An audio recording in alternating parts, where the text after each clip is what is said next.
Assalamualaikum warahmatullahi wabarakatuh. Waalaikumsalam warahmatullah. Innal hamdalillah nahmaduhu wa nasta'inuhu wa nastaghfiruh wa na'udzu billahi min shururi anfusina wa min sayyiati a'malina. May yahdihillahu fala mudilla lahu wa may yudlil fala hadiya lahu. Asyhadu an la ilaha illallah wahdahu la syarika lahu wa asyhadu anna sayyidana wa nabiyyana Muhammadan abduhu wa rasuluh la nabiyya wa la rasula ba'da. Allahumma shalli wa sallim wa karrim ala sayyidina Muhammadin wa ala alihi wa ashabihi haqqa qadrihi wa miqdarihi al-'azim. Subhanaka la ilma lana illa ma 'allamtana innaka antal alimul hakim. Rabbi shrah li sadri wa yassir li amri wahlul 'uqdatam min lisani yafqahu qawli. Saddid lisani wahdi qalbi bihaqqi sayyidina Muhammadin sallallahu alaihi wasallam. Amma ba'du, fa ya ayyuhal hadirun wal hadirat, segenap DKM Masjid Masjid Indah dan jamaah salat subuh, yang mudah-mudahan salat kita dan amal kita yang lainnya diterima oleh Allah Subhanahu wa taala. Alhamdulillah, kita pada subuh hari ini mendapatkan kemuliaan dari Allah untuk bisa hadir salat subuh berjamaah, dan kita lanjutkan dengan thalabul ilmi dengan harapan mudah-mudahan keluar kita dari tempat ini dosa-dosa kita berguguran dan kita mendapat pahala yang berlipat di sisinya Allah Subhanahu wa taala. Salawat ring salam tetap senantiasa kita curah limpahkan pada junjungan kita baginda Nabi besar Muhammad sallallahu alaihi wasallam beserta seluruh keluarganya, para sahabat dan pengikutnya hingga yaumil qiyamah. Mudah-mudahan harapannya kita semua yang hadir tergolong dari umat Nabi Muhammad sallallahu alaihi wasallam yang telah mendapat syafaat di yaumil qiyamah. Amin ya mujibas sa'ilin. Hadirin yang dimuliakan oleh Allah Subhanahu wa taala, kita akan melanjutkan pembacaan kitab Hadis Al-Arba'un An-Nawawiyah. Hadis yang berisikan kurang lebih 40 hadis dari Nabi Muhammad sallallahu alaihi wasallam yang dikumpulkan oleh Imam Yahya bin Syaraf An-Nawawi, atau lebih kenal, lebih populer kita sebut dengan Arba'in An-Nawawiyah. Dan kita akan masuk ke dalam satu hadis yang cukup penting untuk sama-sama kita pahami lebih dalam, ya, karena ini ada kaitannya tentang takdir, ya. Kalau babnya sendiri ya tentang penciptaan manusia, ya. Kita baca dulu secara utuh hadis nomor 4 di kitab Al-Arba'in An-Nawawiyah. Bismillahirrahmanirrahim. Qala Syekhul Mu'allif rahimahullahu ta'ala wa adaman naf'ihi wa bi barakati ulumihi wa bikum fid dharain amin. Radhiyallahu ta'ala anna wa ankum. An Abi Abdurrahman Abdullah bin Mas'ud radhiyallahu ta'ala anhu qala haddatsana Rasulullah sallallahu alaihi wasallam wa huwa as-shadiqul masduq. Hadis keempat ini diriwayatkan dari Abdullah bin Mas'ud. Beliau berkata, Rasulullah sallallahu alaihi wasallam suatu hari telah menceritakan kepada kami, wa huwa as-shadiqul masduq, dan beliau adalah orang yang terpercaya dan dipercaya omongannya. Inna ahadakum yujma'u khalquhu fi batni ummihi 40 yawman nutfah. Sesungguhnya kalian itu diciptakan oleh Allah dengan beberapa proses dan tahapan. Tahapan pertama 40 hari pertama itu berupa nutfah. Apa nutfah? Setetes cairan, ya, boleh dibilang mani. Tsumma yakunu 'alaqatan mithla dzalik. 40 hari kedua berbentuk 'alaqah. Jadi 'alaqah itu segumpal darah. Tsumma yakunu mudghatan mithla dzalik. Kemudian 40 hari ketiga berbentuk segumpal daging, mudghah.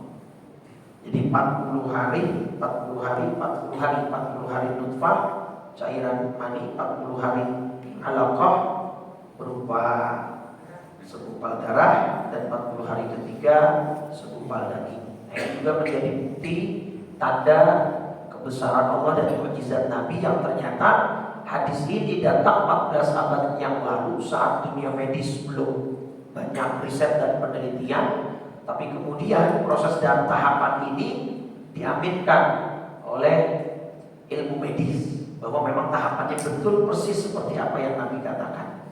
Ya. Ini kan berarti menjadi sebuah mukjizat Nabi dan kebesaran Allah. 40 hari kali 3 berarti berapa hari? 120 ya? 4 bulan. Nah, makanya biasanya ada beberapa dari saudara kita melangsungkan acara 4 bulanan pas lagi hamil. Ya. Yang lagi hamil juga dianjurkan untuk banyak-banyak baca Al-Quran. Ada beberapa surat pilihan, biasanya dibaca surat Maryam, Yusuf, Ar-Rahman. Kalau surat Yusuf niatnya supaya apa? Supaya anaknya cakep. Kalau kayak Nabi Yusuf tidak mungkin ya.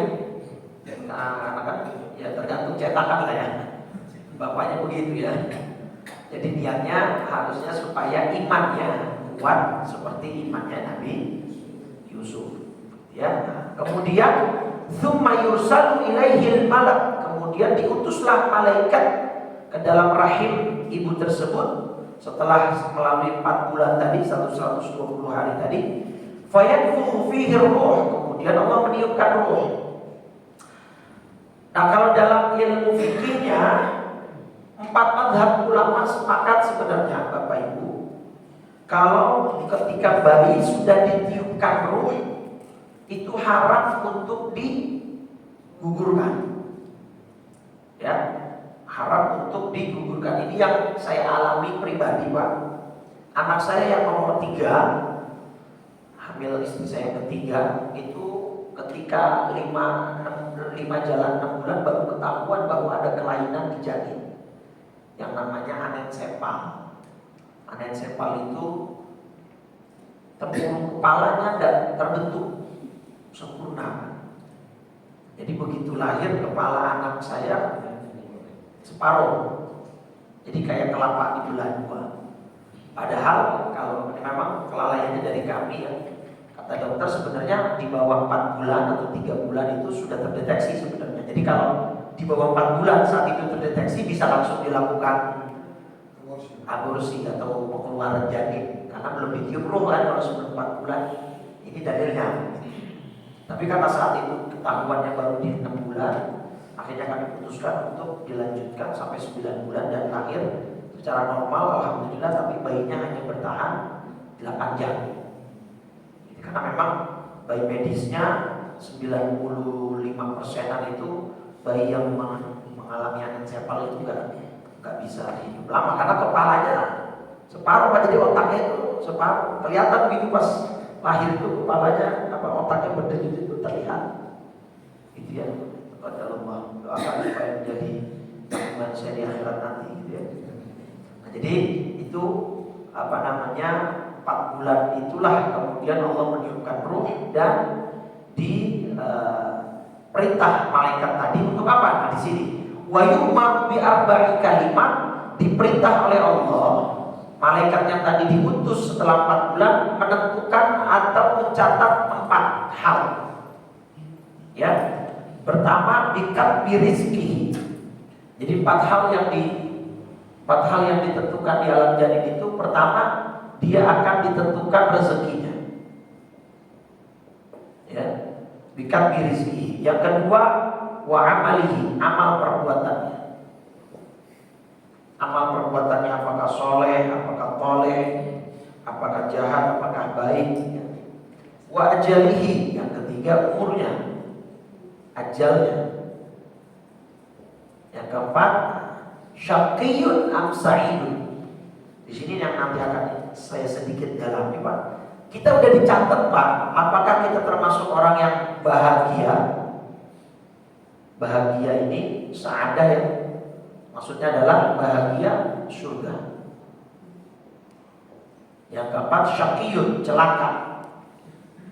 Celaka di sini maksudnya adalah neraka. Jadi setiap kita di sini, saat kita dijadiin ibu kita, itu sudah ditentukan 4 hal.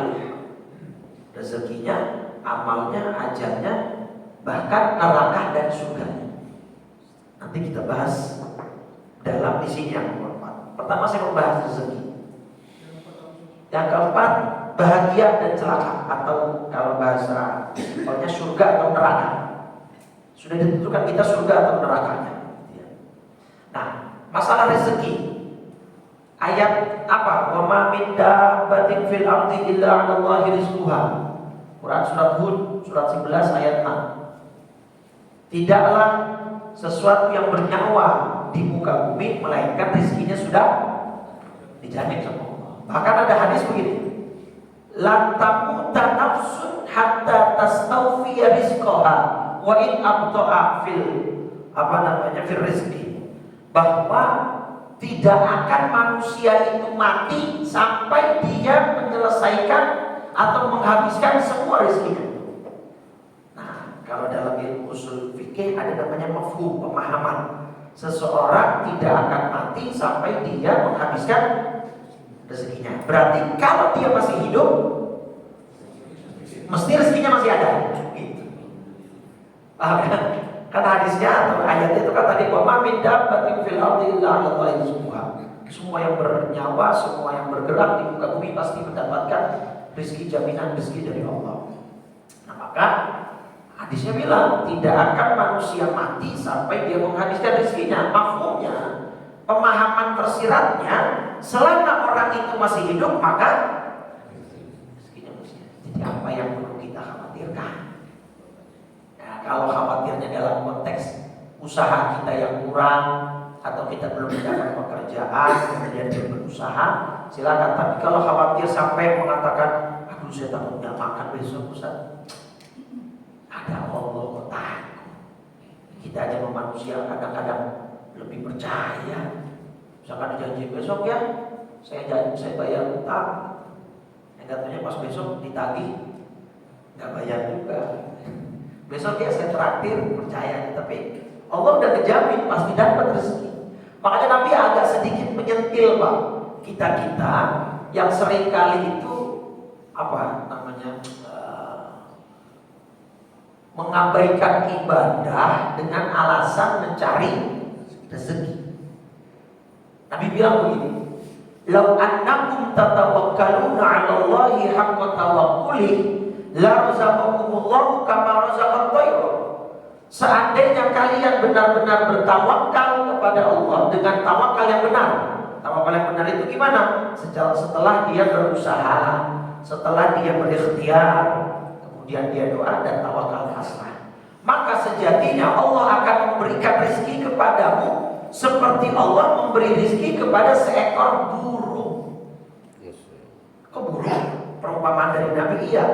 Burung itu tahdu bitona wa taruhu khisama. Pergi pagi dalam keadaan perutnya kosong, lapar, pulangnya sore. Taruhu. Poinnya ada di dua halnya. Pergi pagi perutnya lapar, kosong, pulangnya sore dalam keadaan perutnya kenyang. Pada beberapa momen bahkan si indukan ini membawa makanan untuk anakannya di sarang. Kan gak ada burung pulang malam Pak. Ada gak burung pulang malam? Nyasar burung pulang malam Pak.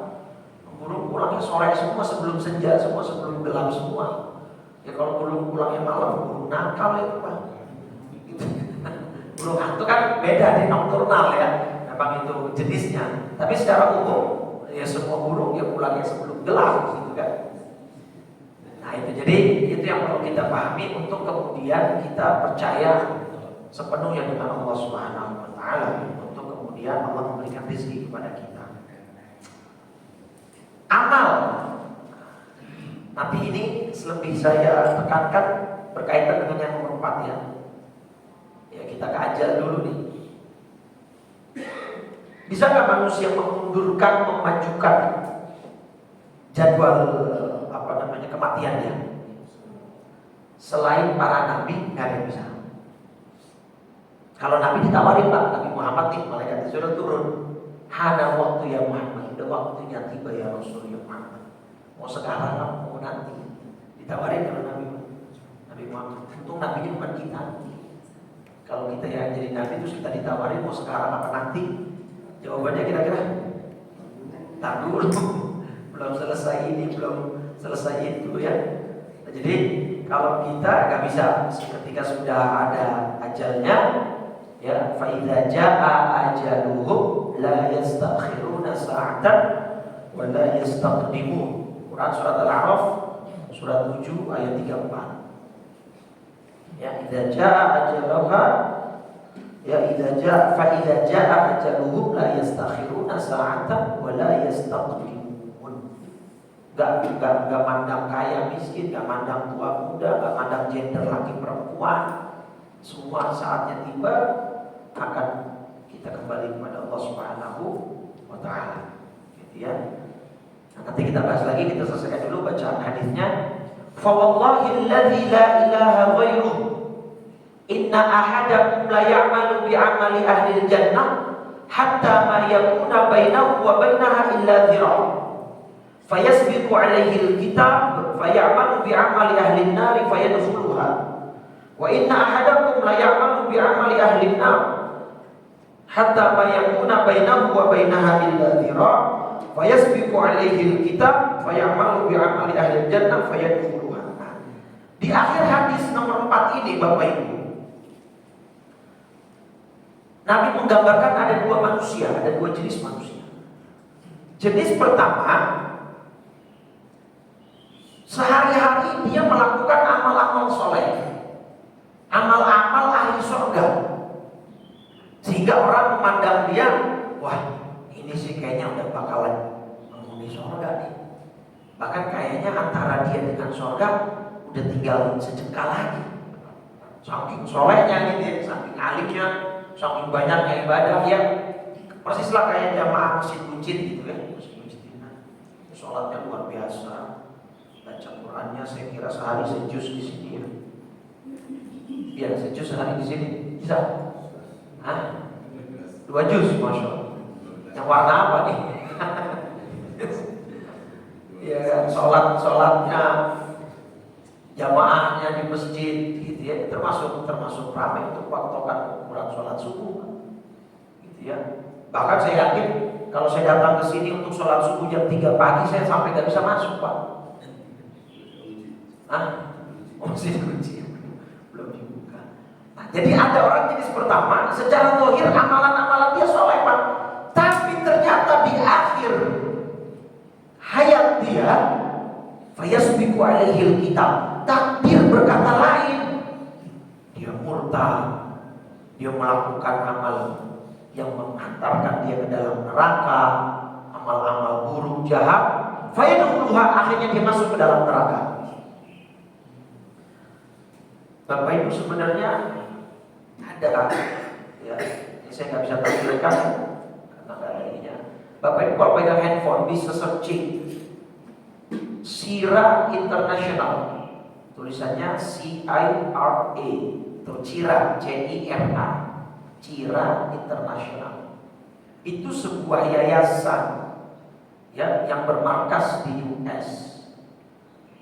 Dia ini dibuat oleh seorang mantan ya Muslim berkewarganegaraan Saudi Arabia, 17 tahun hafal Quran, 20-an tahun hampir menjadi mujahid di Palestina, tapi sama abahnya dilarang, akhirnya disuruh untuk kuliah di US. Dan pada kejadian 9/11 saat runtuhnya WTC, bukan yang di Mangga 2 ya, World Trade Center, dia menyatakan murtad. Nama orangnya Al-Fatih. Pada 17 tahun hafal Quran, 20-an tahun ya, dia sudah sampai semangatnya ingin jihad ke Palestina. Oh iya. Sampai akhirnya dia buatlah ini yayasan di Amerika namanya Sira International itu di judul besar laman pertama halaman webnya itu Introducing Muslim to the Gospel of Jesus Christ. Dia murtad dan sekarang dia bikin yayasan di US dan dia sudah jadi citizen of US karena kalau dia Saudi kan orang murtad sudah putus, dia ke warga negaraannya diputus, di-ban oleh Saudi, akhirnya menjadi citizen of US. Kemudian dibuatlah yayasan itu dan sekarang dia punya misi untuk mengenalkan ajaran kasih Yesus Kristus kepada seluruh orang Islam. Padahal 17 tahun hafal Quran. Secara terakhir kita 17 tahun. Yang kan sudah sekarang kan ada yang hafal Quran 30 juz. Sudah puluhan tahun gitu.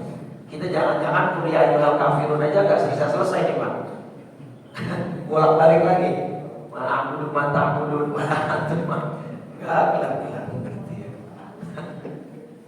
Inilah yang kemudian dikatakan takdir Pak. Yang dalam hadis ini secara zahir dia awalnya ya, tapi memang yang saya sayangkan kalau nanti Bapak masuk ke laman YouTube-nya itu dia bikin podcast-podcast dengan orang-orang akademisi di sana gitu ya, tetapi menyudutkan Islam dan menyerang Islam semua. Ya, ada tulisan judulnya, pokoknya saya nggak sampai hati lah untuk membacanya ya. Tinggal dicari saja itu Sirah Internasional. Nah, tapi kabar baiknya seluruh syurahul hadis, para pensyarah hadis ini saya baca, kejadian jenis manusia pertama ini jarang. Fi ghayatin nudurah kata Imam Ibnu Daqiq Al-Aid. Sangat jarang. Artinya apa? Orang ini soleh, kesehariannya baik, kesehariannya ke masjid, kesehariannya melakukan amal-amal ahli surga. Di akhir hayatnya sulh khotimah. Itu jarang sekali. Tapi ada. Artinya jangan kemudian menjadikan kita lemah. Kalau Bapak Ibu tahu di daerah Jakarta Timur, daerah rumah saya, ada wilayah di daerah Rawamangun namanya Pulau Asem. Ada Pulau Asem itu ada masjidnya ya sama seperti kayak kita di sini di kompleknya Masjid Pulau Asem Raya. Salah satu DKM-nya itu mantan anggota 2 minggu atau 2 bulan saya lupa sebelum wafat dia nyatakan murtad. Dia anggota DKM di sini. Jadi ini bukan hoax, saya sudah verifikasi, saya sudah tabayun ke jamaah-jamaah saya orang Rawamangun dan menyatakan betul itu ada. Nah, pertanyaannya kok bisa? Nanti kita bahas yang keempat itu. Nah, jenis manusia kedua, inna ahadakum la ya'malu bi amali ahli nar. Sehari-harinya maksiat, sehari-harinya dosa. Bahkan dia mungkin belum beriman. Ya, kemudian hatta ma yakuna bainahu wa bainahu illa dhira. Orang-orang menganggap wah dia pasti neraka nih. Kenapa? Hidupnya gak ada baik-baiknya. Jadi ketika orang lain ada yang meninggal ditangisi, pas dia meninggal, siapa yang meninggal? Fulan bin Fulan. Alhamdulillah. Kan ada orang-orang yang kematiannya diharapkan gitu. Alhamdulillah gitu ya. Tetapi kebanyakan orang yang seperti ini begitu mau meninggal dunia, taubat. Begitu menjelang kematiannya, dia kembali kepada Allah. Ya, fayamal bi amali ahli jannah, akhirnya dia sholat, baca Quran, taubat, kemudian meninggal, kemudian dia masuk ke dalam surganya Allah. Nah, yang jenis manusia kedua ini banyak. Yang tadinya maksiat, dosa, di masa mudanya mungkin tidak kenal Allah, tidak sholat, tapi di masa tuanya menjelang wafatnya Allah berikan taubat, Allah berikan kayak misalkan hadis perempuan nakal yang dapat rahmat kemudian dapat maghfirah dari Allah hanya karena memberi minum seekor itu kan. Nah, itu banyak, itu kasus-kasus begitu banyak. Kalau kasus jenis pertama yang tadinya soleh kemudian menjadi sulh khotimah itu fi ghayatin nudurah, jarang sekali kata para ulama. Nah, kita yang sudah istiqomah begini mudah-mudahan sampai akhir hayat. Nah, banyak tuh ya kasus ya, sekarang lagi banyak kan ada teknologi namanya CCTV, imam masjid jamaah lagi sholat jamaah tiba-tiba meninggal di sujud terakhir. Ada dosen unhas, ketik saja dosen unhas wafat itu di komplek tempat tinggal para dosen Universitas Hasanuddin Makassar. Dia padahal dosen fakultas pertanahan Pak, bukan dosen agama, bukan, tapi meninggalnya saat lagi sujud terakhir sholat sunat qobliyah subuh. Jadi pas lagi terakhir qobliyah subuh, begitu bangun buat tahiyat akhir langsung tumbang dan meninggal dunia di tempat. Bayangin lagi. Kenapa sholat qobliyah sebelum subuh balasannya apa? Khairun minad dunya wa ma fiha. Lebih baik daripada dunia dan bayangin lagi sujud, ya, sholat di masjid dalam keadaan bersuci. Kira-kira secara zahir itu husnul khotimah yang begitu. Secara zahir husnul khotimah sudah jelas. Kita pengen begitu bisa. Kan harapan banyak orang tuh. Bapak Ibu pengen meninggal misalnya lagi dalam keadaan sujud atau ruku atau lagi dalam tahiyat akhir. Pengen? Nanti zuhur jam 12 lewat 5. Bukan saya nyumpahin, bukan. Nah, baik. Kita akan bahas di sini, Pak. Pertanyaan saya gini, kalau kita udah ditakdirkan surga atau neraka, ngapain beramal? Kan udah ditentuin nih, kita surga atau neraka, udah ada Pak ketentuannya. Ngapain beramal? Itulah kemudian yang juga menjadi kegelisahan para sahabat. Dalam satu hadis dari Imam Al-Hakim dan Tirmidzi, ya Rasulullah, afala nattakilu ila kitabina wa nad'ul amala? Kenapa kita gak pasrah saja kepada ketetapan takdir kita? Wah, udah ditentuin. Ngapain capek-capek sholat? Kalau toh pada akhirnya masuk neraka takdir. Kalau pada akhirnya takdirnya masuk surga, ya udah sia-sia juga sholat. Gak usah sholat aja kalau udah takdir masuk surga. Kenapa kita gak pasrahkan kepada catatan takdir kita saja ya Rasul? Wa nad'ul amala, dan kita tidak usah beramal? Nah, kata Nabi gak bisa.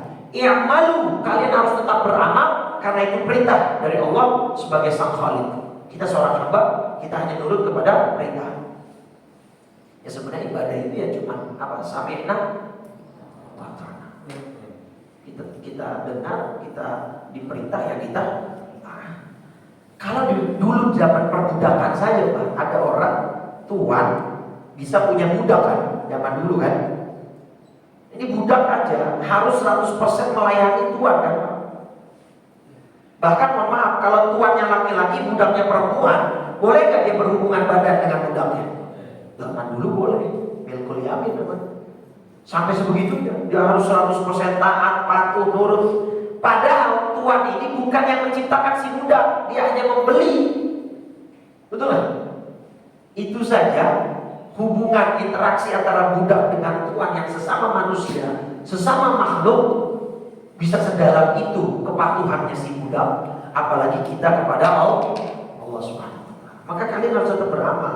Kenapa? Nah di sini kalimatnya. Kalian gak usah takut khawatir tentang takdir kalian.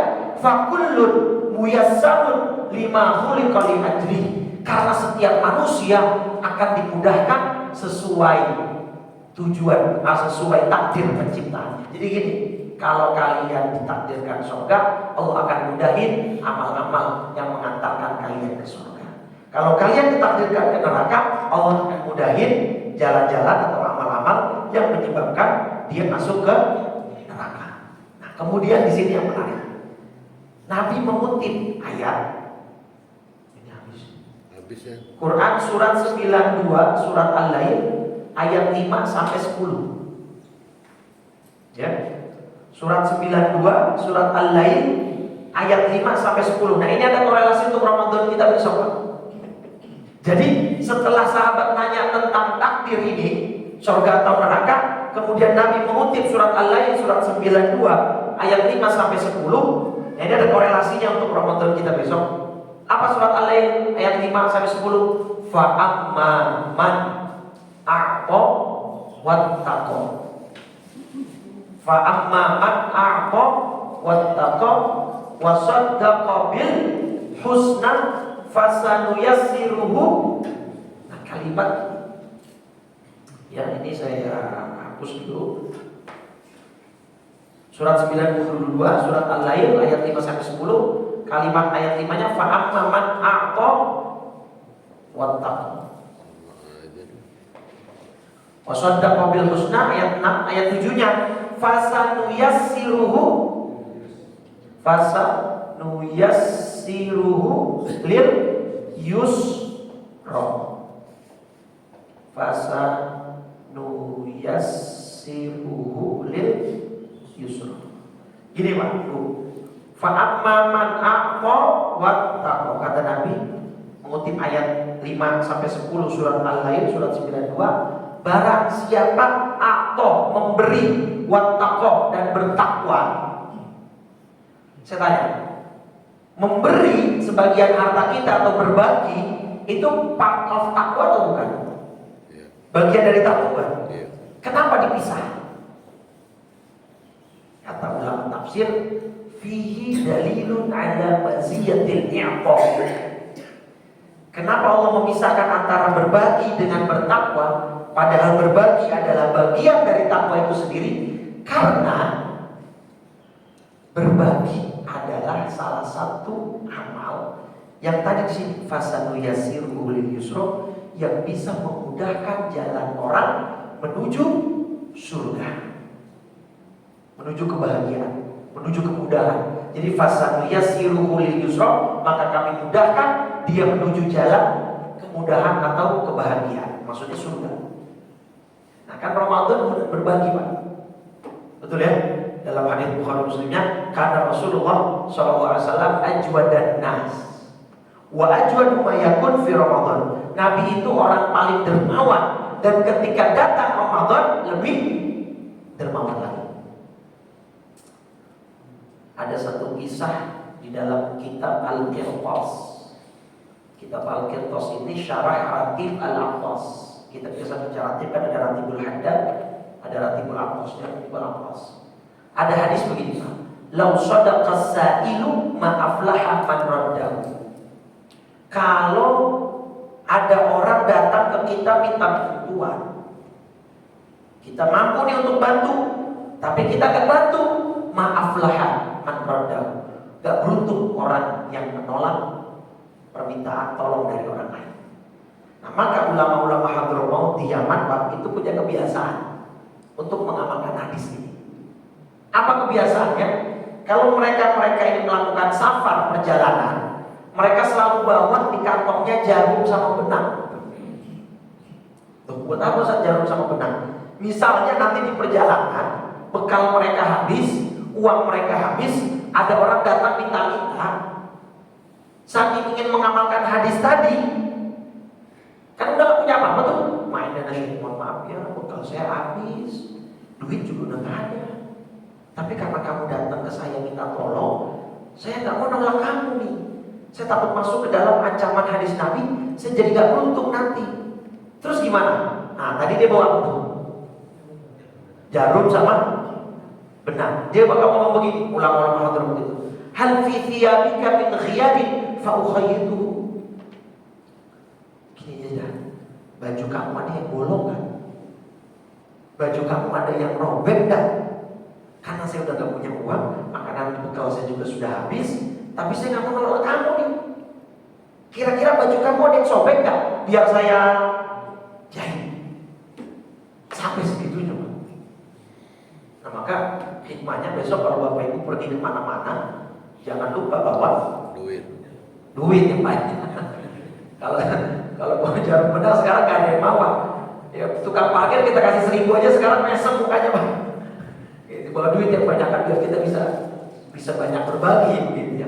Bahkan saya punya cerita unik. Waktu 2010 saya Ramadan dari Hadramaut itu pernah punya kesempatan saya keliling Khalij Pak. Saya ke Dubai, ke Qatar, ke Mesir, ke beberapa negara Arab lah gitu ya.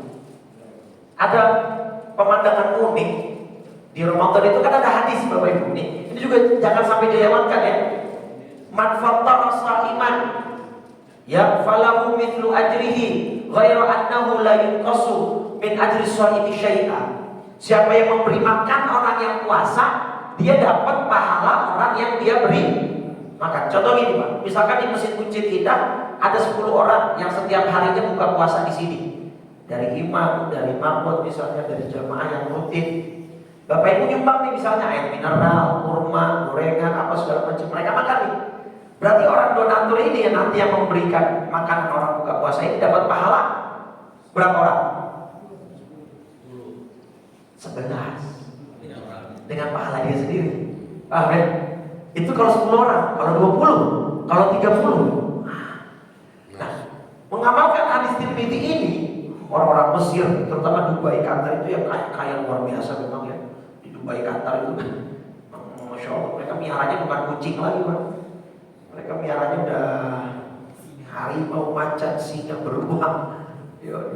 Dia kan ada cupcake di sana itu yang toppingnya taburan emas.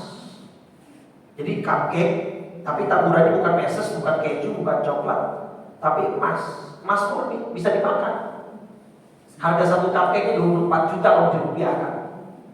Karena saya punya jamaah yang sekarang masih kerja di sana di bidang wisata. Jadi memang sekarang emas ada teknologi tertentu bisa dimakan. Luar biasa kayanya. Apa yang mereka lakukan ketika Ramadan? Kulkas mereka taruh depan rumah di luar.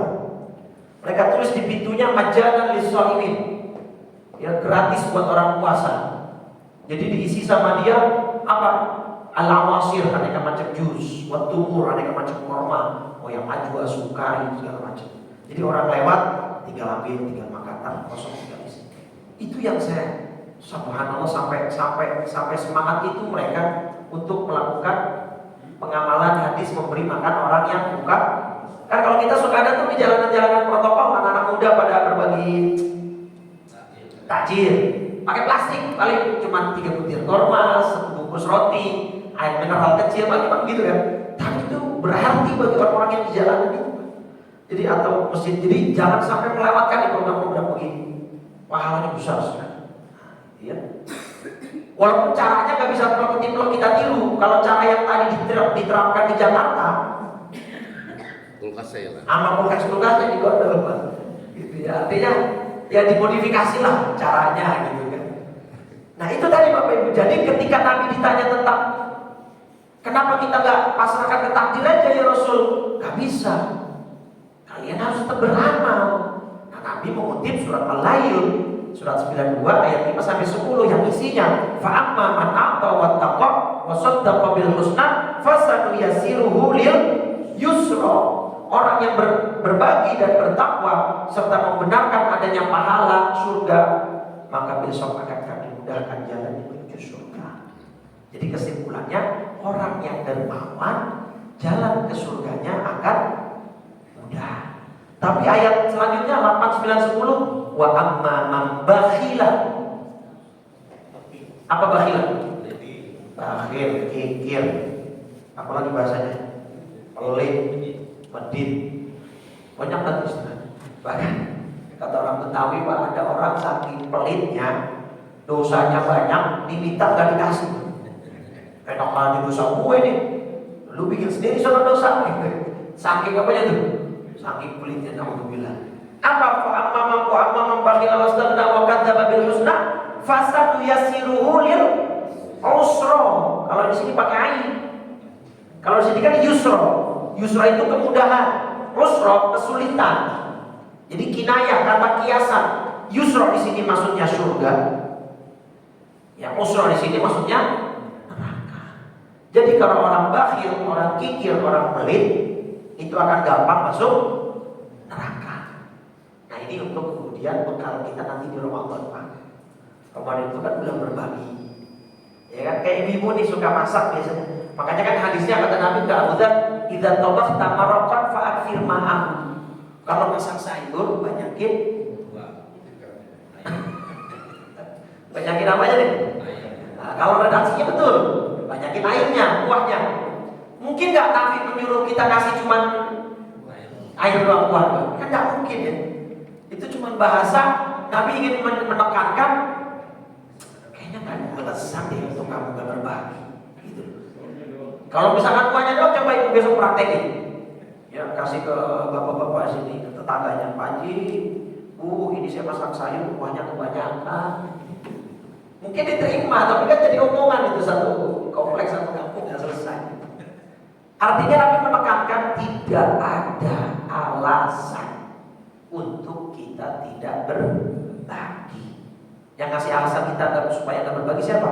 Cuma setan. Asy-syaitanu ya'idukumul faqra wa ya'murukum bil fahsya. Setanlah yang membisikkan manusia.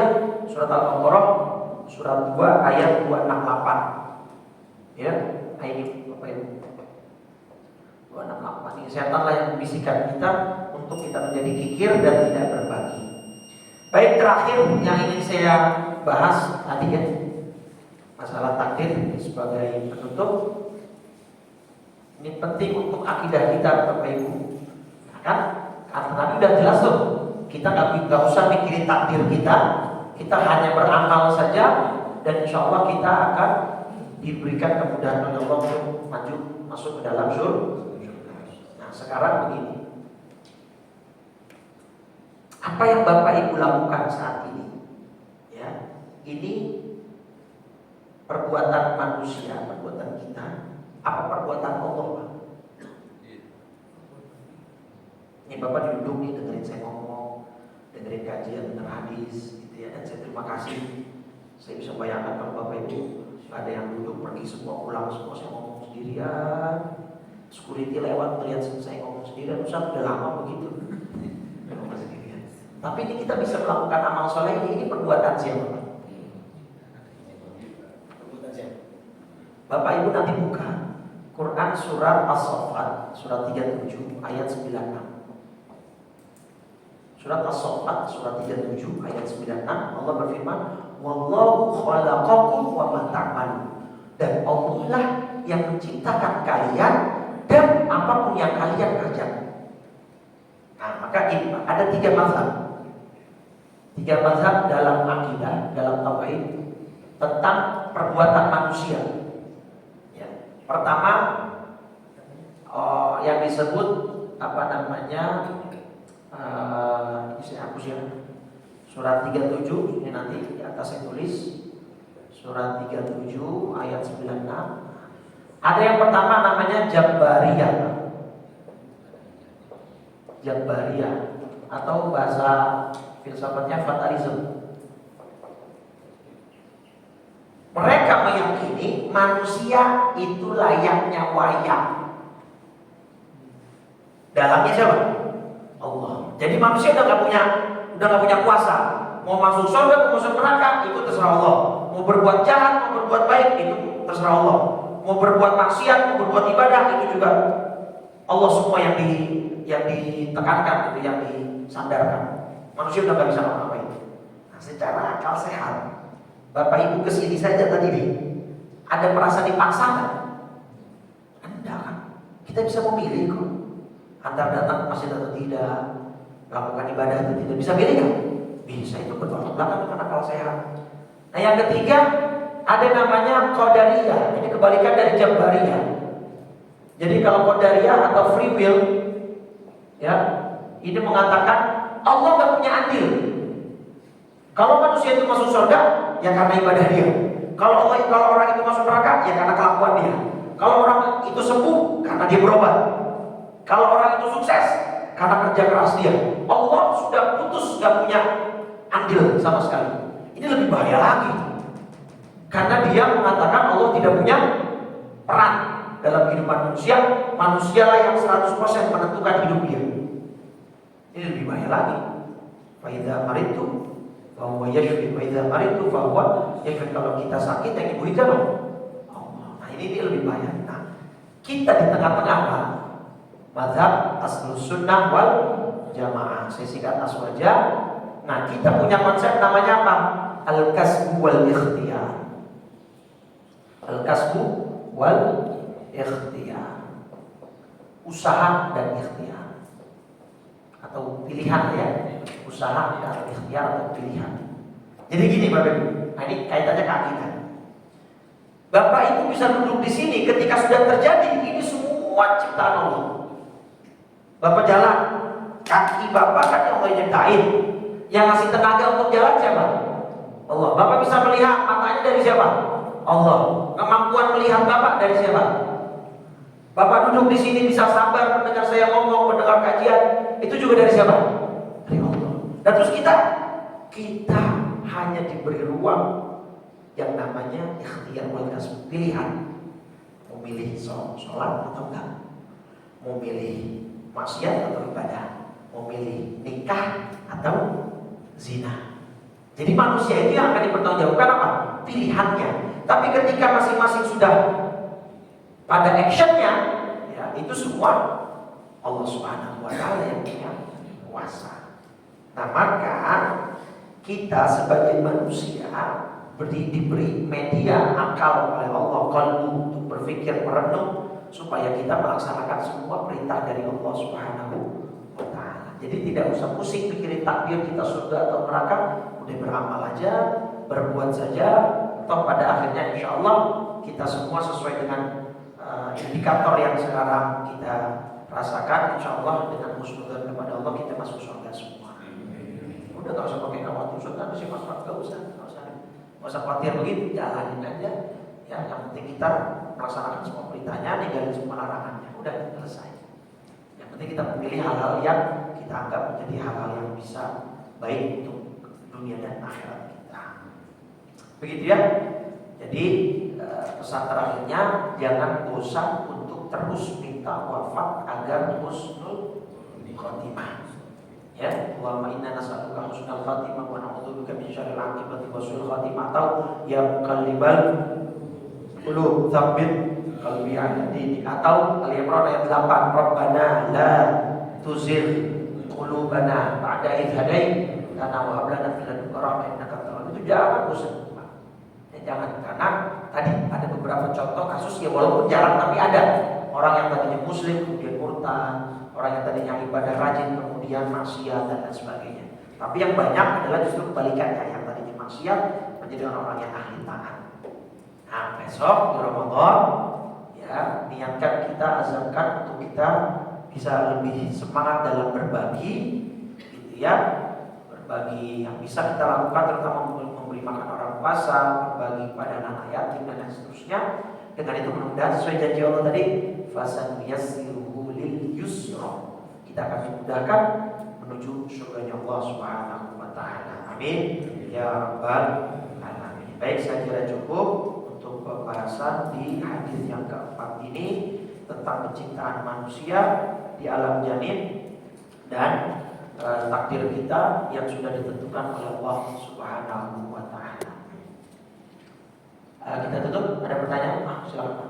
Ada pertanyaan? Ya, silakan. Sholat sunnah Ustaz, hadisnya kalau ini di luar rawatib ya, 4 rakaat sebelum dan sesudah zuhur, 4 rakaat sebelum asar, 4 rakaat sesudah isya. Jadi yang rawatib berarti ya? Di luar rawatib. Enggak, rawatib itu pokoknya yang mengiringi sholat wajib. Walaupun dia sunnah, gini, rawatib itu definisinya sholat sunnah yang mengiringi sholat wajib. Nanti rawatib terbagi dua, ada yang muakkadah, ada yang ghairu muakkadah. Yang nanti tadi Bapak sebutkan itu yang ghairu muakkadah.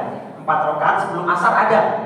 Nah, kalau setelah zuhur itu 2, yang muakkadah. Kalau mau 4 itu ghairu muakkadah. Ya paham ya? Jadi setelah zuhur itu sebenarnya yang muakkadah yang ditekankan hanya 2. Kalau mau tambah lagi 2, 4 itu ghairu muakkadah. Artinya ada hadisnya, tetapi tidak sampai kepada kuat seperti yang 12 muakkadah itu. Bahkan kalau sholat asar qobliyah itu Pak, hadisnya gini, rahimallahu imra'an shalla qabla al-asri arba'an. Allah akan merahmati orang yang sholat 4 rakaat sebelum asar. Nah, para pensyarah atau penjelas hadis mengatakan, maka dari hadis itu minimal orang itu seumur hidup 1 kali harus sholat qobliyah asar. Seminimal-minimalnya sekali seumur hidup untuk dapat doa Nabi tadi. Kan Nabi mendoakan semoga Allah merahmati orang yang melaksanakan sholat qobliyah asar sebanyak 4 rakaat. Maka minimal seumur hidup, kata ulama hadis, sholatlah dia walaupun 1 kali demi mendapatkan rahmat Allah itu tadi. Gitu ya. Jadi kayak gitu Pak. Habis sisa Sama konsepnya begitu. Yang muakkadahnya 2, kalau mau tambah lagi 2 itu ghairu muakkadah. Silakan. Boleh. Ya. Tapi jangan sampai gini. Kalau nanti kita ngejar yang setelah zuhur 4, sebelum asar 4, setelah isya 4, takutnya nanti karena ada hadis dalam Bukhari, innallaha la yamallu hatta tamallu. Allah itu gak akan bosan ngasih pahala sampai kamu sendiri yang akan bosan dalam beribadah. Artinya kalau mau ditekunkan itu yang muakkadah sebenarnya sudah cukup. Takutnya kalau nanti dia mengejar yang ghairu muakkadah terlalu banyak, pada saatnya nanti dia bosan, akhirnya muakkadah malah ketinggal, malah jadi nggak ngerjain juga gitu. Tapi kalau once time sekali-sekali ya silakan. Kalau qobliyah sebelum maghrib sama sebelum Sama itu boleh muakkadah. Ada juga, boleh juga, silakan. Ya. Silakan Pak. Ustaz tadi menyebut 4 hal. Itu ketika masih dalam rahim. Yang keempat itu dia mengenai kebahagiaan dia masuk surga atau neraka. Jadi kalau dia sudah ditetapkan bahwa dia masuk neraka itu sudah bahwa dia jahat sama Tuhan. Ya. Kalau memang kitabnya atau takdir dan ketetapannya dia adalah mau mencari surga, ya dia akan melakukan hal-hal yang pada akhirnya menjerumuskannya ke neraka. Kalau memang ketetapannya begitu, cuman di situ Pak, konteksnya apakah masuk nerakanya abadi kekal atau dia menjadi murtad, atau hanya melakukan dosa-dosa besar, hanya dia kemudian mampir saja. Tapi kan kalau orang Islam, ketika dia mati bawa iman, ketika dia mati beragama Islam, walaupun dosanya banyak, walaupun dia nanti transit dulu di neraka, at the end dia nanti bisa diangkat masuk ke dalam surga. Jadi ada orang-orang yang menjelang wafat nggak sampai murtad, tapi dia melakukan dosa besar misalnya, ya untuk memenuhi takdirnya dia itu tadi. Karena memang takdirnya ditentukan dia masuk neraka dulu misalnya, ya itu sudah akan pasti dia melakukan hal-hal itu. Nah cuman boleh nggak sih Ustaz? Kalau begitu kita nyalahin takdir. Misalnya gini, kamu kenapa nggak sholat? Udah takdir. Kamu kenapa korupsi? Udah takdir. Nah itu yang nggak boleh. Itu namanya suul adab kepada Allah. Tadi yang saya bilang bahwa Ahlussunnah wal Jamaah, kita punya ruang diberikan oleh Allah untuk berpikir 100%, menalar bahwa ini baik atau tidak, menimbang ini bisa dikerjakan atau tidak. Jadi kita Ahlussunnah wal Jamaah tidak seperti Jabariyah yang kita dibilang kayak wayang yang tinggal ngikutin takdir. Enggak. Kita masih bisa untuk berpikir dan kita memilih. Gitu Pak. Nah, gitu ya. Tetapi tadi tidak usah khawatir, fadlullahi atau rahmati, ada hadis rahmati sabaqat ghadabi. Rahmatku mengalahkan murkaku. Rahmatku mengalahkan murka. Jadi itu yang banyak adalah orang yang tadinya maksiat jadi taubat. Itu yang banyak yang kayak gitu justru. Jadi nggak usah khawatir. Insya Allah dengan kita seperti ini kita akan istiqomah sampai akhir hayat kita. Ya. Baik ya. Mudah-mudahan bermanfaat. Kita tutup dan mudah-mudahan pada akhirnya nanti kita wafat dalam husnul khatimah. Kita tutup dengan 3 kali kalimat tauhid dan kafaratul majlis. Afdalu ma qultuhu ana wan nabiyyuna min qabli la ilaha illallah la ilaha illallah la illallah Muhammadur Rasulullah sallallahu alaihi wasallam kalimatu haqqin 'alaiha nahya 'alaiha namut wa biha nub'atsu insyaallah ta'ala minal aminin. Allahumma inna nas'aluka husnal khatimah wa na'udzu bika min syarril 'aqibati wa su'il khatimah. Allahumma ya muhawwilal hawli wal ahwal hawwil ahwalana ila ahsanil hal. Rabbana la tuzigh qulubana ba'da idh hadaytana wa hab lana min ladunka rahmah innaka antal wahhab. Allahumma ya muqallibal qulub tsabbit qulubana ala dinika wa ta'atik. Rabbana atina fid dunya hasanah wa fil akhirati hasanah wa qina adzabannar. Wa sallallahu ala sayyidina Muhammadin wa ala alihi wa sahbihi wasallam bi fadli subhana rabbika rabbil izzati amma yasifun wa salamun alal mursalin walhamdulillahi rabbil alamin. Subhanakallahumma wa bihamdika asyhadu an la ilaha illa anta astaghfiruka wa atubu ilaik. Wa a'udzu minkum. Wassalamu alaikum warahmatullahi wabarakatuh.